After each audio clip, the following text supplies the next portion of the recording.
علی صاحب میرے خیال میں یہ بہت ہی مناسب بات کی ہے. میں زبیر صاحب کو اس لیے شاباشی دی ہے کہ ہم پاپولرزم میں بہت شور مچاتے ہیں. 25 روپے کا یا 30 روپے کا کشن ہے, 5-10 روپے پاس آن کریں اور 20 روپے سے اپنے بجٹ کے خسارے پورے کریں. 800 ارب کی ٹیکس شارٹ فال ہو رہی ہے اس وقت, تو آپ کو تھوڑی بہت چیزیں درست کر لینی چاہیے. بجلی گیس کی قیمتوں پہ ہاتھ ہولہ رکھ لیں, نہ بڑھائیں. دیکھیے زبیر صاحب اچھے اچھے مشورے دے رہے ہیں, تو مجھے ایکسیپٹ کرنا پڑے گا کہ ہو سکتا ہے ماضی میں ان کے مشوروں پہ کسی نے عمل نہ کیا ہو. اپنی حکومت میں انسان اکثر اوقات اپنی خود کی حکومت ہوتی ہے, بندہ مشورے نہیں دے سکتا. تو آپ ہمیں مشورے دیں, انشاءاللہ ہم اس پہ عمل کرنے کی کوشش کریں گے, اچھی باتوں پہ عمل کریں گے. یہ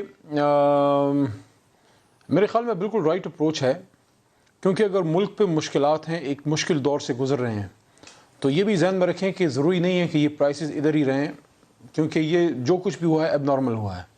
تو نارملسی کی طرف جب بات جائے گی, جس طرح آپ نے خود بھی بات کی ہے کہ ہو سکتا ہے اس پرانے پرائس لیول پہ نہ جائے, لیکن بہرحال کچھ نہ کچھ اوپر ضرور جائیں گے. بیچ میں جو کوشن ہے اس میں عوام کا حق بنتا ہے کہ ان کو ایک میجر چنک ملے, جو انشاءاللہ ہم دیں گے. ہماری خواہش ہے, کیونکہ اگر ہم عوام کو اپنے ساتھ لے کے چل رہے ہیں کہ ایک مشکل صورتحال ہے. خان صاحب نے ہمیشہ یہ بات کی ہے کہ تھوڑا سا ہمیں ذرا ایک مشکل کا سامنا کرنا پڑے گا, لیکن اب اگر ایک کوشن آیا ہے, وی وڈ لائک کہ یہ سہولت عوام کو جائے.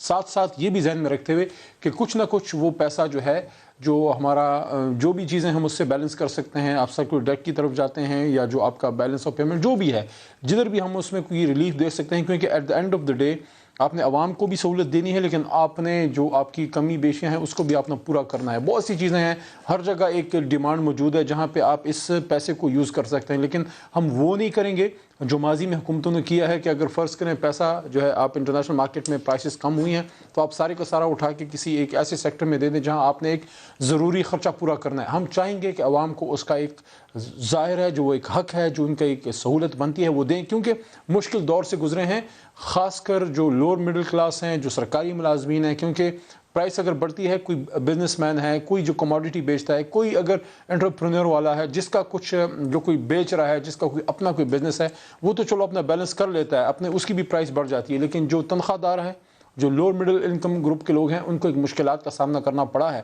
اور اس کی وجہ کیا ہے سب کو پتہ ہے کہ ہمارا کوئی شوق نہیں تھا لوگوں پہ جو ہے پرائسز بڑھانے کا, ان لوگوں کے ڈارنامکس کی وجہ سے ہوا. اور آج مجھے اس پروگرام میں بیٹھ کے بتا دیں زبیر عمر صاحب کہ اگر فرض کریں ان کی معاشی پالیسیاں درست تھیں, تو صرف چھوٹا سا سوال, کیونکہ میں اکانومسٹ نہیں ہوں, یہ میرے سے اکانومی بہت بہتر سمجھتے ہیں, اگر آپ کی اکنامک پالیسیز بہتر تھیں ندیم ملک صاحب, میں میاں نواز شریف صاحب کی بات کر رہا ہوں, تو 4.5 سال آپ نے اسحاق ڈار صاحب کی پالیسیز رکھی, اور آخری 6 مہینوں میں, آخری سال میں آپ نے اس کو ریورس کر کے آپ نے جو ہے جو مفتاح اسماعیل صاحب کو جب چارج دیا, انہوں نے سارا ریورس کرنا شروع کیا. نمبر 1, اور اگر آپ اتنے کامیاب تھے اور اسحاق ڈار صاحب کی پالیسیاں اتنی کامیاب تھی, تو مفتاح صاحب نے اس کو ریورس کیوں کیا؟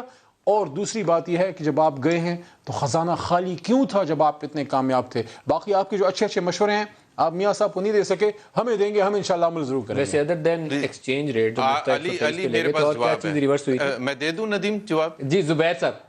سب سے امپورٹنٹ چیز یہ ہے, I am not an economist Zubair صاحب, یہ ابھی ندیم صاحب نے سوال کیا نا, سب سے امپورٹنٹ چیز یہ ہے کہ آپ نے آرٹیفیشلی ڈالر کو مینٹین کرنے کے لیے دنیا جہان کی بورنگ کی اسٹیٹ بینک سے. آپ مجھے جب سے یہ ہماری حکومت آئی ہے آپ مجھے بتائیں کوئی میسو بورنگ ہوئی ہے اسٹیٹ بینک سے؟ انفیکٹ ابھی جو ریسنٹ ابھی 1 سال میں ریسنٹ 1 سال میں اسٹیٹ بینک سے ڈالر کو مینٹین رکھنے کے لیے پہلے سال انہوں نے سینٹرل بینک سے بارو کیا تھا, اس سال آئی ایم ایف کے ایگریمنٹ کی وجہ سے کمرشل بینکوں سے بارو کیا ہے. زبیر صاحب کمرشل بینک سے بورنگ ہوئی ہے. علی پہلی بات تو یہ آپ کو بالکل غلط مشورہ دیا ہے. ابھی فون اٹھا کے کریں کہ خزانہ خالی چھوڑ کے گئے تھے. جب ہم نے چھوڑا تھا جون 2018 میں, آپ کے اپنے بھائی اسد عمر صاحب کا جو ہمارے جماعت کے اسٹالورٹ ہیں, ان کا یہ کہنا, سنیں آخری بات, ان کا یہ کہنا ہے, اور ابھی آپ اسد عمر بھائی کو ابھی ملائیں کال اور ان سے اس بات کی تصدیق کرا لیں کہ جب وہ وزیر خزانہ بنے زبیر عمر صاحب, ہمارے پاس 1 مہینے کا فورن ایکسچینج ریزرو نہیں تھا اس ملک میں. کدھر لے کے گئے آپ؟ میں مان لیتا ہوں آپ بڑے کامیاب تھے, اگر کامیاب تھے یہ اس سے بڑا جرم ہے, وہ پیسے پھر گئے کدھر؟